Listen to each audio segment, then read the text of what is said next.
ఇక పల్నాడు జిల్లా నాదెండ్ల మండలం జంగాలపల్లి గ్రామంలో ఉద్రిక్తత నెలకొంది.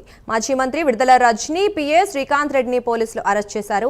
వైసీపీ అధికారంలో ఉండగా రత్నారెడ్డి అనే వ్యక్తి నుంచి పల్నాడు జిల్లాలో అంగన్వాడీకి గుడ్లు సరఫరా చేసే కాంట్రాక్ట్ ఇప్పిస్తానని 28 లక్షలు తీసుకున్నట్లు రత్నారెడ్డి ఫిర్యాదు చేశాడు.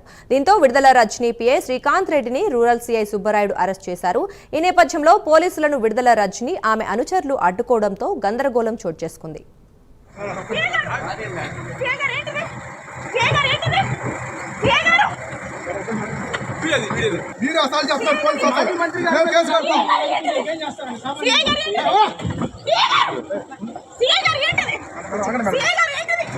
చెప్పాను మేడం, మీరు అసలు చెప్తారు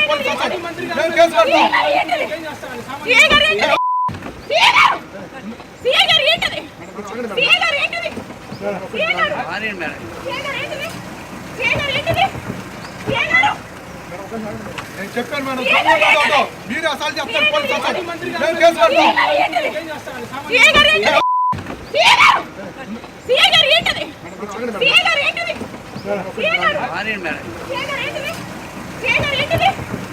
మీరు అసలు చెప్తారు పోలీసు